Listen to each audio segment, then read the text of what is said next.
साल के दिनों में किसी देश को अपना ऐसा तमाशा बनाते नहीं देखा। ऐसा एक सुपर पावर का तमाशा दुनिया के सामने जग हंसाई का पात्र बनाया है, क्योंकि प्रेसिडेंट जो बाइडेन साहब बहुत मेहरबान हो गए। पाकिस्तान और तालिबान पे प्यार हो गया, सर मोहब्बत हो गई, क्या हो गया, अपने देश की इज्जत की लुटिया डुबो दी है। सारी दुनिया के सामने जग हंसाई हो रही। लेकिन मुझे हैरत की बात है, इसको समझ नहीं आ रहा, वो तालिबान पे इतना प्रेम और विश्वास हो गया है। पाकिस्तान ने, जब वो वाइस प्रेसिडेंट थे, वो पाकिस्तान गए थे, अपना हाईएस्ट सिविलियन अवार्ड दे दिया था। वो सटिया गए हैं क्या? इतना प्रेम हो गया है कि पाकिस्तान ने शरेआम उनके पीठ में छुरी घोंपी है। पूरी दुनिया के सामने पाकिस्तान और तालिबान ने मिलकर अमेरिका का तमाशा बना दिया है।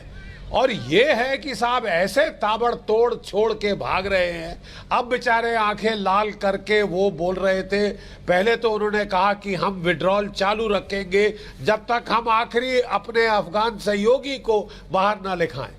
उन्होंने CIA के डायरेक्टर साहब को भेजा।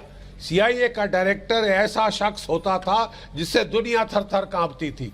वो वहां गए, तालिबान ने उनको बोल दिया तशरीफ का टोकरा उठाओ और भागो, नहीं तो नुकसान होगा। और अब उन्होंने नुकसान किया। 12 जो है अमेरिकी मरीन्स को मार डाला है। 12 अमेरिकी मरीन, 100 अफगान सिविलियन मार डाले, 150 घायल किए। और ये अब जाके कह रहे हैं कि साहब हम बदला लेंगे खुरासान से। तालिबान ने ऐसे नहीं। अरे साहब, ये अटैक किसने किया है? इस अटैक पे पूरा सिग्नेचर तालिबान के हक्कानी ग्रुप का है, जो कि इस तरह की आईडीज चलाने में माहिर है। पाकिस्तान आईडी सप्लाई करता है, वो चलाता है। मार डाले 12 अमेरिकी सैनिक।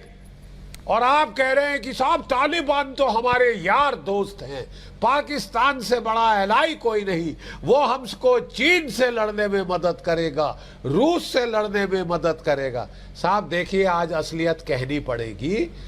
एम्बेसडर खलीलजाद साहब ने यह पूरी साजिश रची।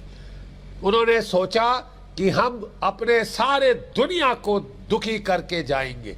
हम चीन को दुखी करेंगे तालिबान के जरिए, रूस को, सेंट्रल एशिया को, ईरान को, भारतवर्ष को, सबको दुखी करके जाएंगे। $85 बिलियन के हथियार छोड़ के जा रहे हैं कि तालिबान को तो चलाने आते नहीं, IS उसको बांटेगी। तमाम कार्टून नेटवर्क्स के हाथ में अभी बड़े अच्छे अच्छे अमेरिकी हथियार होंगे।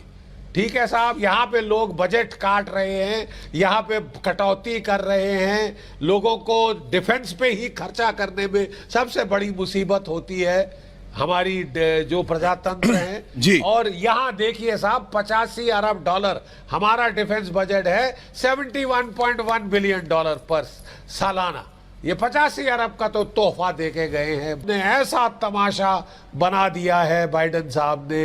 अपनी फौज, अपने जर्नैलों की नहीं सुनी, अपने कमांडरों की नहीं सुनी, अड़ गए। वो बाल हट होती है ना, जो कि बुढ़ापे में आती है, वो उन्होंने दर्शाई है यहाँ पे कि साहब हम तो नुकसान पहुंचाएंगे चीन का, रूस का, ईरान का, सेंट्रल एशिया का और भारत का। ये हमारे दोस्त हैं साहब। हे भगवान, ऐसों से तो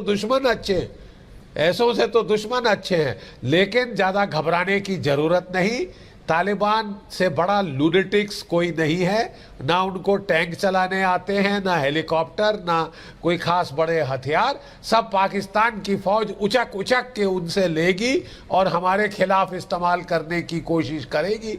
मेरा ख्याल हमको ज़्यादा वेट नहीं करना चाहिए उनका। पानीपत में नहीं इंतज़ार करना चाहिए कि वहाँ दिल्ली से 150 किलोमीटर आएंगे तो हम लड़ेंगे। अगर आपको पाकिस्तान की फौज सब फसाद की जड़ है, मैं एक बार फिर दोहराता हूं, भारत की फौज को पाकिस्तान की फौज से लड़ने अफगानिस्तान जाने की जरूरत नहीं। पाकिस्तान का ईस्टर्न बॉर्डर हमारे साथ है, लगाओ जोर वहां पे। कोई हमारे पास भी असले की कमी नहीं। $71 बिलियन पर प्रतिवर्ष हम 75 सालों के तकरीबन उसके बराबरी का खर्चा करते आ रहे हैं। ठीक है साहब, हम भी कोई दुनिया की छोटी मोटी फौज नहीं, सेकंड लार्जेस्ट आर्मी है, fourth largest air force, fifth largest navy. और अब वक्त आ गया है कि जो पाकिस्तान की बांछें खिली हैं, इनकी बत्तीसी तोड़ के बाहर निकालने का टाइम आया है। यहां अभी चरखा काटने का टाइम नहीं है। चरखा मत काटिए।